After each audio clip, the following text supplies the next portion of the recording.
Hey guys, what's up?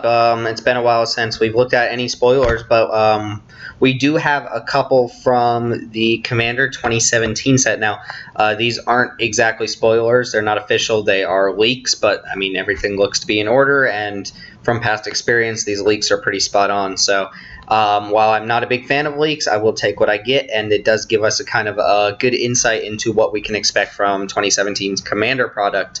A couple things for those of you who aren't aware. 2017's Commander products will only feature 4 decks instead of the usual 5. The reason being that they're not based on color pairs or any color identities or anything like that. They are tribal themed, so they'll focus on a specific creature type. We only know right now dragons, which was pretty much confirmed last night with these leaks, and the other 3 are kind of a mystery, even though they said they'd be pretty much popular ones, although Wizards also mentioned that one of the tribes most people won't expect. So I'm not really going to speculate too much on it. If you have any ideas, let me know, but I wanted to go ahead and share what we know from the dragon deck with these leaks that we got late last night. So real quick, run through some of the reprints here. All of the Fate Reforged legendary dragons are in here. Atarka, Silumgar, Dramoka, Kolagan, and Ojutai. I don't know if the Elder Dragon versions from Dragons of Tarkir are going to be in here, but at least all 5 of the Fate Reforged ones are, which is sweet because they all care about dragons attacking, right? If you ever played against Scion of the Ur Dragon, you know, you've seen these cards plenty of times. Broodmate Dragon, just a solid card. It was just printed in Eternal Masters, like, literally earlier this year, but was that last year? I don't know. Whenever Eternal Masters was. Steel Hellkite, always a solid card, just in general, not even just for dragon decks, although I do like Artifact Dragons. They're pretty sweet. Haven of the Spirit Dragon and Crucible of the Spirit Dragon are both here, which are just, you know, your go-to lands for dragon decks. If you're going to make a dragon-themed deck, you're going to include those 2 cards. Spellbound Dragon, not a card I see very often, but, you know, a nice little inclusion here. There's Ojutai. Tyrant's Familiar. This is a cool card. It was in the Daretti deck, which was really weird place for it, but Lieutenant, if you've never seen this card before, if you control your commander and you control Tyrant's Familiar, this is a 7/7 haste flyer for 7 mana that gets to shoot a creature for 7 when it attacks, which is very, very good. It doesn't really make sense in the Daretti deck other than being just a big beefy flyer, but it is nice in a dragon deck. And then Scion of the Ur Dragon, didn't see that one coming, and Niv Mizzet, the the Draco Genius. I don't know why, like, they have an obsession with reprinting Draco Genius, but not the other one, even though the other one's significantly better. But yeah, take what you can get. Dragons, right? That's what you're here for. Intet and Crosis, some of the old 3-mana dragon legendary creatures with weird abilities when they deal damage. Crosis is kind of annoying. Intet's one of my favorites. I really like Intet. And then Bladewing is just another staple card of dragon decks. It's just a reanimation spell attached to a dragon, and since dragons are fetchable with, you know, a couple different spells, it makes sense to play this card in your deck. Gives you a little bit of recursion. But let's go ahead and jump into our new cards, starting with Ramos. First off, this art is fantastic. I don't know who Ramos is. It doesn't ring a bell, so this must be a character from, or an object or whatever from some other plane that I'm not aware of. If anybody knows, go ahead and fill me in, because I'm not aware of, like, who Ramos is or what it represents. But anyway, the card here is Ramos Dragon Engine, 6-mana artifact, legendary artifact creature, just straight up dragon. It is a 4/4 flyer. Whenever you cast a spell, you put 1/1 counters on it equal to how many colors that spell is. So if I cast a 3-color spell, that triggers Ramos, and Ramos gets 3 counters. So he can get big very, very quickly, especially the more colors you're casting, and we'll see some 5-color generals here in a little bit anyway. You can also remove 5 +1/+1 counters from Ramos to add white, white, blue, blue, black, black, red, red, green, green. Double domain mana to your mana pool, but you can only activate that ability once per turn, so you can't, I guess, in theory, just like keep generating mana a billion times. This is a really cool effect. Like, first off, the art is amazing, as always. The effect is sweet. It looks cool. Like, I just like that cost anyway. Like, Door to Nothingness, you've seen him before. Progenitus, my favorite card. I mean, this guy just lets you cast Progenitus. Boom. And then the cool thing is, if you manage to use all that mana, Ramos then gets 5 more counters because you probably cast a 5-color spell. But this is cool because it's a legendary creature, so this can be the commander, and also is a 5-color artifact commander, which is really neat. The fact that he has all 5-color identities, but is also just an artifact creature. So this could be a really cool alternative to like Brea or Doretti or something like that when it comes to artifact-based commanders. I have no idea what you would do with it. It's just kind of like a Voltron-y type thing, but it can get really big really fast. It can generate 10 mana per turn, which is pretty insane in the right kind of circumstances. And it's already like a 6 mana 4/4 flyer, which isn't like the most embarrassing thing in the world either. So pretty sweet card here. This I believe is one of the alternative commanders for the Dragon deck. It does look like there are 4 possible ones again, if you include Scion. That may just be for dragons here. It just so happens that like Scion and Ramos and 2 of the other ones could all fit here as the commander. So I don't know if they're planning on doing the same thing with Commander 2016, where they made all of the new commanders or whatever foil, but that would be awesome to have this Dragon Engine dude in foil. Taigam, going back to Tarkir again. Taigam Ojutai Master. This card was referenced on a couple different cards. I remember Taigam Schemin, Taigam Strike. There might have been 1 or 2 others. Although I thought he was supposed to be like blue-black or something like that. But he never got a card, and here we are with our first Taigam card. So Taigam Ojutai Master is 2 white and a blue for a 3/4 legendary human monk. Your instants, sorceries, and dragon spells can't be countered by spells or abilities. So that's pretty sweet already. Like this has a lot of potential just completely outside of the dragon deck, and then it's also gives you a lot of like safety in casting your dragon spells. Dragons are big splashy spells, so they get countered. They draw counter spells very easily. Having this guy out just means, well, you can't counter my spells. I'm free to do what I want. Very similar to just having like Cavern of Souls naming dragons. It gives you a little bit of a protection against the blue players out there or something like that. But that's not it. Whenever you cast an instant or sorcery spell from your hand, if Taigam Ojutai Master attacked this turn, that spell gains Rebound. So for those of you who don't know, Rebound means when you resolve a spell with Rebound, you exile it, and then at the beginning of your next upkeep, you can cast that card for free, and then it goes to the graveyard like normal. Or if you cast it from exile, then it goes to the graveyard. So rebounding is pretty sweet. It just gives you a second shot at all of your spells, and there is a little bit of a stipulation. You have to have attacked with Ojutai Master this turn, but that doesn't seem like it's that hard to pull off.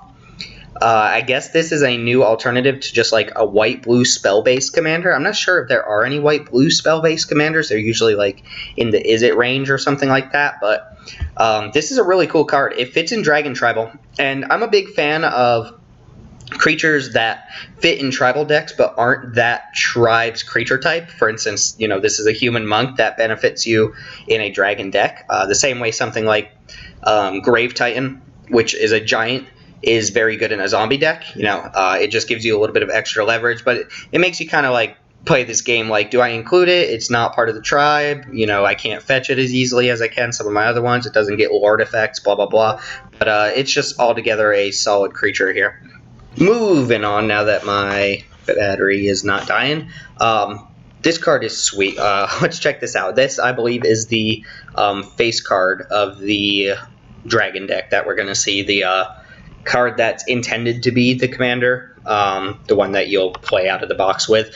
But the Dragon, not the Scion of the Dragon, but straight up the Dragon, is, first off, 9 mana, 4 white, blue, black, red, green. So all Wooburg, 5-color general here, plus 4 generic mana. So you're talking 9 mana total for a 10/10 flyer. It is a dragon avatar, which is sweet. It's a legendary creature. Obviously, gives us another alternative for your wonky 5-color legendary decks where you don't really care about the commander, but do Child of Alara for that. Anyway, this is a really sweet dragon commander and really pushes whether or not, you play this or Scion of the Ur-Dragon if you're looking to build Dragon Tribal. So, first off, the ability Eminence here is new.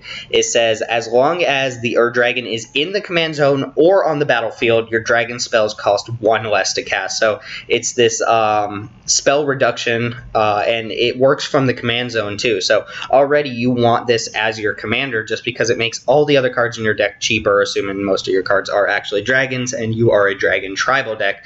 I don't know if Eminence means that for every tribe. For instance, Eminence doesn't really have any meaning. It's a keyword that kind of ties together all of these eminent abilities. But if there's, say, a zombie deck, then Eminence might mean zombie spells cost 1 less, or it might mean as long as this creature's in the command zone or on the battlefield, zombies get, I don't know, +1/+1. Like, it doesn't necessarily have to mean it just reduces the cost of the card, but we'll see.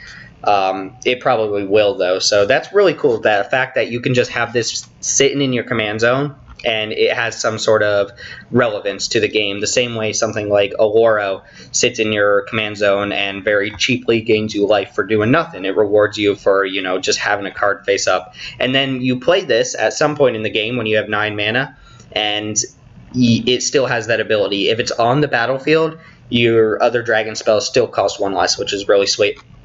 But that's not it. Obviously, you're paying 9 mana for a 10/10 flyer. You don't just want, a cost reduction ability. The other ability is really sweet here. So whenever 1 or more dragons you control attack, draw that many cards, then you may put a permanent card from your hand onto the battlefield. Like that is an exceptionally strong ability. Notice that the Ur-Dragon doesn't have to be attacking. So you can play this, attack with your other dragons, and get the trigger right away. So there's immediate value, which is really nice considering how much you have to pay for this and the fact that you just may not be able to let it survive for the turn or something like that. So you really want to give this haste. Dragon Lord Kolaghan's a sweet way to do that since he gives all of your creatures haste. But just think about what this does. You attack with 1 dragon, just hypothetically. You attack with 1 dragon, you draw a card, then you get to put any permanent on in your hand on the battlefield. Notice this isn't like looting or anything. It's not draw and then discard. You just straight up fill up your hand with new cards, put free permanents on the battlefield. So Maelstrom Angel out, the best card from your hand, presumably, more dragons. And if you don't go unstopped for a turn, like, you just win the game because you're getting free dragons on the battlefield. You have a 10/10 flyer, and you're just going to destroy your opponent. So card draw for the dragon deck, which is sweet. Basically, free cards to put on the battlefield. It's not like you have to pay for them. And then when this thing isn't relevant, or it dies, or it goes back to the command zone, or you just never cast it in the first place, it still has that sweeping ability of making your spells cost 1 less. So this is how you make a tribal commander. It's relevant at all points in the game. If it dies, it's still relevant, even if it's not on the battlefield, and it incentivizes you to play as many of that creature's tribe as possible. So I would love to see something like this for all of the other tribes too, depending on what they are, but I think this is a card done right. The Ur-Dragon seems like a really impressive commander, and obviously, if I were building a 5-card dragon deck, I would be pretty torn whether I'm doing the Scion or the Ur-Dragon. I would probably go with the Ur-Dragon, though, just because it's relevant at all points in the game. Unless, I just want to win on the spot, then I'll go with the Scion. But check this guy out. Cat Dragon token. 3/3 Cat Dragon. Moving on. That'll be relevant in about 10 seconds. In fact, since we're looking at the token, let's go and look at the card. So Wasatora Nikoru Queen. I think that this is Kamigawa. I don't know. There was something about cat dragons in Kamigawa, and you'll notice cat dragon. I don't know a lot about Kamigawa, so please don't quiz me on this. But the card here is Jund colors, 2 black, red, and a green, so 5 mana total for a 5/4 Flampler, flying and trample. Legendary Cat Dragon. Whenever Wasitora deals combat damage to a player, that player sacks a creature. And if that player can't sack a creature, you get to create a 3/3 black, red, and green Cat Dragon creature token with flying. So you're getting value either way. Either Wasitora connects with the opponent, and your opponent has to just lose a creature, or if they don't have any creatures in the first place, you just get a random 3/3 flyer, which is sweet. This generates tokens over the course of the game. I don't see this being like a commander on its own. I'm not sure it's better than just like, I don't know, Karthus if you're looking to play dragons or something like that, or, you know, Prosh, even though, let's be real, Prosh isn't a dragon commander, it's just a combo piece, but Wasitor is a cool design. It's not impressive. The art's not like impressing me or anything like that, but come on, it's a cat dragon. It makes adorable cat dragon tokens. It's just a sweet card all the way around. It's just, I don't know. I don't know much about it. It's kind of a weird card, very weird design, but even a creature, a flyer that makes your opponent sack a creature when it connects is still a good card in my opinion. I think there was another lieutenant, the Black Lieutenant from the really bad like Obnixilis Planeswalker deck, had a very similar effect or something along those lines. I'm not 100% sure. And then last card here. I wanted to save this for last because, as I mentioned earlier in this video, I think Progenitus is just like the coolest card in the world. I don't know that it's like the best card in the world, but I really love the design of Progenitus, and the art to me is mind-blowing, and the Okagachi art here is just, to me, like absolutely insane. I think this is just, like, you look at it and it's like a really fearful, awe-inspiring type card. So the art is awesome. The card is cool. I don't think it's as, you know, super powerful as some of the other like 5-color choices you could choose, but let's go and go through it. Okagachi Vengeful Kami is 1 generic and Wooburg color, so 6 mana total, including 1 of each color, for a 6/6 Flampler, Flying Trample. It is a Dragon Spirit. Remember, this Okagachi is like the main villain from Kamigawa, if I remember correctly. If you've ever seen the card Final Judgment, it's a white card that exiles all creatures. That's Okagachi kind of like bringing the world to destruction or something like that. And why she's 5-color, I don't know. I thought she was supposed to be aligned with white, but whatever. Anyway, Dragon Spirit, because everything on Kamigawa is a spirit. 6/6 Flampler. Whenever Okagachi attacks, or I'm sorry, whenever it deals combat damage to a player, if that player attacked you during his or her last turn, exile target non-land permanent that player controls. So a couple things going on here. First off, the flavor is pretty sweet. Exile 1 permanent is not like, you know, super crazy for like a giant dragon that's bringing death and destruction to an entire world or something like that. But it does exile any permanent, so really sweet effect there. It's a little situational. It only does that if you dealt combat damage, and if you dealt combat damage to a person who attacked you last turn. But think about what that does. That creates kind of a deterrent, right? The same way something like Ghostly Prison would, right? Why attack the person with the Okagachi on the board if they're just going to attack me back? It really tells your opponent, well, if you attack me, I'm going to swing back and exile your best permanent, so you better have a plan for that, and I've got a 6/6 Trampler, so deal with it. And I think the flavor of that's really cool because, you know, this is the Vengeful Kami. It wants to strike back at people that struck at it, and if there's some lore significance there, you're asking the wrong person. But just the word vengeful there, I think this is a very vengeful ability, right? You attack me, all right, I'll attack you back and get rid of your best card. I think it's pretty sweet. I don't know how excited I would be to have this as my commander. It's not like this benefits you for playing dragons or anything like that. So if I were to just build this kind of crazy 5-color deck, or I had some theme that could only be supported with 5 colors, I would consider Okagachi as my commander next to something like Child of Alara. But if I'm going for a dragon tribal, I think the Ur-Dragon or Scion of the Ur-Dragon is something I'm looking for more. And then there's also Ramos, which Ramos seems like just a card out in the middle of nowhere on its own.